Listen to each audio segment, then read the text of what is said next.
les amis, j'espère que vous allez bien. Moi ça va super, je suis trop content de vous retrouver dans cette nouvelle vidéo. Comme vous l'avez vu dans le titre de la vidéo, je vais donc tester donc une nouvelle palette. Donc je vous ai montré mon colis donc sur Instagram, mais je ne vous ai pas montré ce que j'avais reçu. Donc voilà, donc la palette que je vais tester, c'est la Glam Palette de chez Natasha Denona. J'avais le choix entre une palette pour les yeux, soit une palette pour le teint. Donc la palette pour le teint, c'était une palette de teint avec 3 poudres illuminatrices de chez Hourglass. Mais ça m'ennuie un petit peu, voilà, de dépenser ce prix-là dans une palette pour le teint. Donc voilà, donc ça c'est mon dernier cadeau d'anniversaire de la part de ma maman, parce qu'elle m'avait donné des sous, mais j'attendais la soirée God pour pouvoir la commander. Donc au niveau du packaging, on est sur un packaging comme ça, je la trouve hyper belle.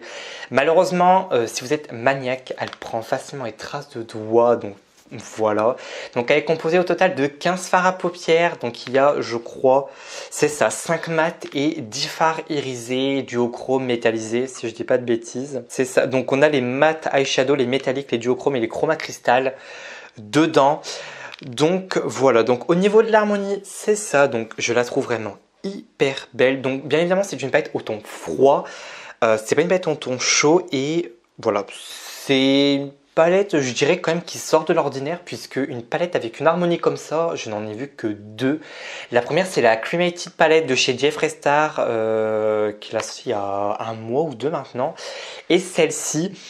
Et j'avoue que pour les visuels sur Instagram, je la trouvais pas ouf, mais là de la voir en vrai, je la trouve hyper belle quoi.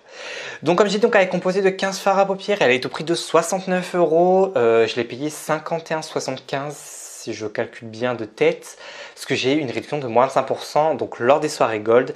Elle fait au total 19,25 grammes, j'allais dire 35, non, elle fait 19,25 grammes pour 69 €, ce qui est quand même pas mal, elle fait quasiment 20 grammes.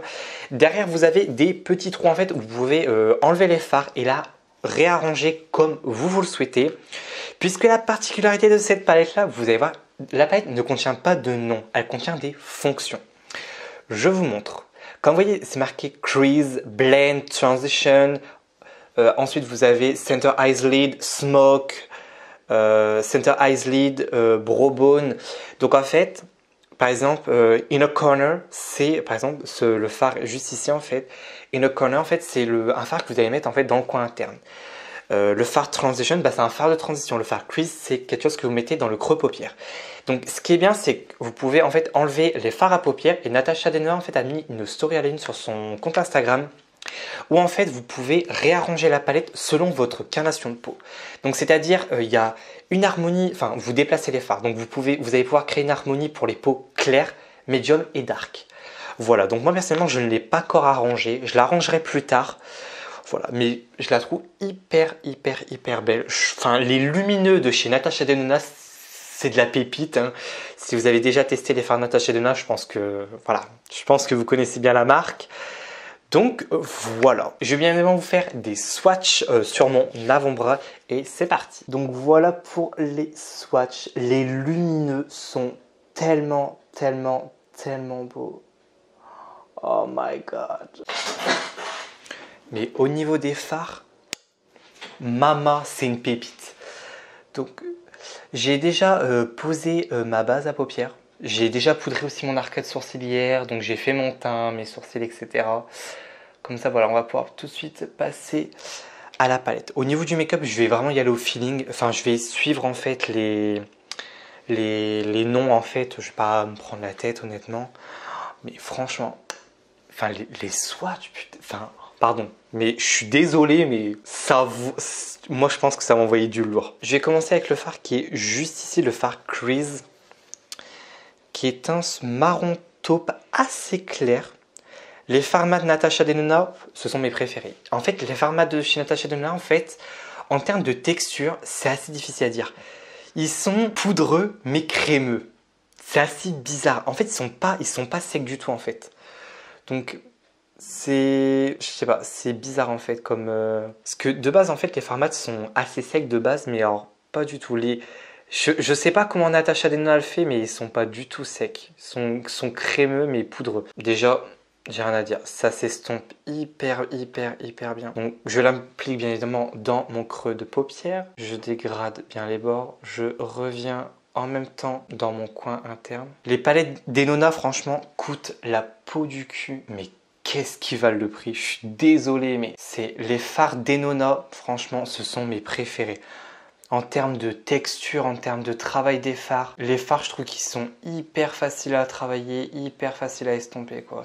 Après le petit bémol quand même c'est le... Je vais prendre le fard juste à côté, donc c'est le fard Transition avec un pinceau fluffy. Le seul truc que je pourrais reprocher aux fards d'Enona, c'est qu'ils sont poudreux. Ça peut faire des chutes, etc. Donc ça par contre, malheureusement c'est comme ça quoi. Mais c'est vraiment le seul petit bémol vraiment que je pourrais lui reprocher. Après il faut savoir que plus un fard est poudreux, plus le fard est pigmenté en fait. C'est le cas en fait des palettes Anastasia Beverly Hills en fait. Plus le fard est poudreux en fait, plus le pigment est pur. Donc je vais prendre la teinte juste ici, la teinte Smoke, qui est un marron foncé, et je viens tout juste le déposer en fait. Donc ça va venir tout simplement en fait foncer en fait mon coin externe. Je tapote doucement en fait pour pas faire de chute en fait. Je reprends le pinceau avec un peu de teinte crease et je viens tout simplement en remettre. Je prends un peu de base blanc canvas avec mon pinceau 144 de chez Zoeva et je vais tout simplement dessiner en fait un semi cut crease. La base blanc canvas, enfin les bases acid rain en fait de Pelouse en fait sont principalement faites pour faire du cut crease. Je vais appliquer cette teinte-ci, donc tout simplement donc au milieu on va dire de mon œil. Je l'applique donc avec un pinceau plat et je viens déposer vraiment le pigment. Je vais l'appliquer au doigt, voir. En fait, le fait de l'appliquer au doigt, en fait, le fard en fait sera beaucoup plus intense en fait. En dernière teinte, je vais appliquer donc celle-ci donc au niveau de voilà de mon coin interne. Et au niveau du coin interne, je vais appliquer cette teinte-ci en fait avec un pinceau mousse que j'ai acheté donc chez Kiko. Puisque pour tout ce qui est fard comme ça en fait, il faut utiliser en fait des pinceaux mousse pour prélever en fait le produit, puis apparemment c'est mieux. On peut appliquer une teinte en fait en dessous de l'arcade sourcilière. C'est la teinte juste ici en fait, la teinte Brobonne. Et je sais pas, j'ai envie de l'appliquer. Je vais prendre un pinceau comme ça, c'est le 226 Smudger de la marque G-Sup. Ouais, ça illumine pas mal en vrai. Je vais venir m'occuper de mon ras de cils, donc je prends la teinte Smoke avec mon pinceau Smudger. Je viens tout simplement donc l'appliquer en fait au ras de cils inférieur. Avec un pinceau plus petit, je prends la teinte Crease. Je vais venir mettre mon mascara, donc c'est le Roller Lash de chez Benefit, qui a une brosse incurvée. Pour les faux cils, je vais donc appliquer donc les 01 naturels de chez Kiko. Et je vais donc les coller donc avec ma colle Awa Studio comme d'habitude. Finalement, j'ai changé, je vais prendre les Get Your Lashes de chez W7. Et ce sont les HL16 qui sont assez fournis quand même. Enfin, assez fournis. Ça va on va dire, sont assez naturels quand même. Donc ce sont des faux cils à bande noire. La bande est assez fine, donc ça c'est plutôt... Donc voilà, donc j'ai posé mes faux cils, donc ça va tout de suite mieux. Mais j'ai envie d'agrémenter un petit peu, donc je vais donc poser des strass en fait, blanc iridescent en fait, dans mes sourcils. Parce que j'ai envie en fait. Donc voilà, donc j'applique mes strass, donc on va pouvoir donc passer donc aux lèvres. Je vais prendre donc le Everlasting Color Precision Lips Liner en teinte 402. Et le Velvet Passion Matte Lipstick rouge à lèvres en teinte 303. Donc voilà donc pour le make-up. Donc voilà, il est terminé. Voilà, j'aime beaucoup avec les petits strass. C'est assez cute. Concernant donc la palette, donc pour l'instant j'ai réalisé qu'un look avec. Je pense vous faire une vidéo 3 looks sur la palette honnêtement. Alors, au niveau de la palette, déjà au niveau du prix, elle est assez chère quand même, 69 € quand même pour 15 fards. Voilà, c'est pas donné, mais voilà, ça reste quand même du Natasha Denona, ça reste quand même de la très bonne qualité, donc je trouve que le prix est justifié, même s'il est assez imposant, je trouve que le prix est quand même justifié, vu la qualité du produit et la quantité de grammage, je trouve que c'est largement justifié. Concernant l'harmonie de la palette, bon voilà, c'est quelque chose d'assez neutre, d'assez froid quand même, c'est quelque chose de plutôt portable. Moi personnellement j'aime beaucoup l'harmonie, le seul petit bémol je dirais qui m'a freiné avant d'acheter la palette, c'est qu'il n'y a que si je dis pas de bêtises, 5 fards mat et 10 fards irisés, métalliques ou duochrome. Donc en fait, moi, comme vous le savez, je préfère donc les palettes en fait où il y a beaucoup plus de fards mat que de fards irisés, métalliques, etc. Dans ce cas-là, c'est l'inverse. Malgré qu'il y ait peu de fards mat, je trouve quand même, voilà, je trouve quand même qu'elle est très belle. Ça reste une bonne palette aussi pour les débutants puisque vous avez au niveau des noms des teintes, par exemple, c'est marqué Crease, Transition, Smoke, Blend. Donc pour les gens qui sont débutants, qui savent pas trop se maquiller, qui savent pas utiliser quelle teinte avec quelle teinte ou quelle teinte sert à quoi, bah, je trouve qu'honnêtement c'est une bonne palette pour les débutants. Concernant la pigmentation de la palette, je n'ai strictement rien à dire. Comme je dis à chaque fois, ça reste une Natasha Denona, c'est très pigmenté. Les fards sont très faciles à travailler honnêtement, ils se blendent bien, etc. Donc à ce niveau-là, j'ai rien à dire, c'est une très belle palette. La palette Glam est souvent comparée donc à la Sultry palette. Alors, je suis d'accord, oui et non. En fait, il y a des fards dedans en fait qui se ressemblent. Je suis d'accord. Voilà. Je vais essayer de vous les mettre un petit peu l'une au-dessus de l'autre. Donc voilà en fait. Donc il y a des fards qui se ressemblent à l'intérieur, mais voilà, c'est pas du tout les mêmes. Là on est plutôt sur une harmonie chaude, là on est plutôt sur quelque chose de froid. Là on a un corail qui va venir vraiment relever l'harmonie de la palette.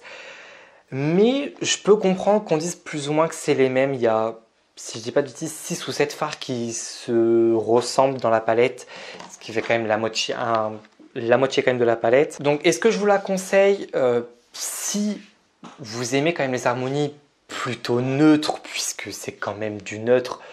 Voilà, comparé par exemple à la Carnival XL Pro Palette, c'est du neutre. Honnêtement, oui. Maintenant, comme j'ai dit, par rapport au prix, ça peut freiner les gens. Les gens, ils se posent la question, ouais, 69 €, est-ce que c'est une palette qui les vaut? Est-ce que c'est une bonne palette? Est-ce que je vais pas regretter mon achat? Je peux vous assurer que vous ne regretterez absolument pas votre achat, puisque c'est des fards qui sont d'une qualité incroyable. Vraiment, si vous avez déjà testé les palettes Natasha Denona, je pense que vous ne contredirez pas là-dessus parce que, je le dis encore une fois, c'est vraiment des palettes exceptionnelles avec un prix exorbitant, mais comme je dis, ça reste exceptionnel en termes de qualité. Donc je ne peux vraiment pas dire le contraire, ça reste une bonne palette. Je ne regrette absolument pas mon achat, donc voilà. Si cette vidéo vous a plu, n'oubliez pas de la liker et de la commenter. Si vous voulez voir d'autres make-up avec cette palette-là, faites-le moi savoir en commentaire, je serai ravi de vous les faire. Donc voilà, donc je vous fais d'énormes bisous. Donc on se retrouve mercredi prochain pour une prochaine vidéo. Allez, bye bye!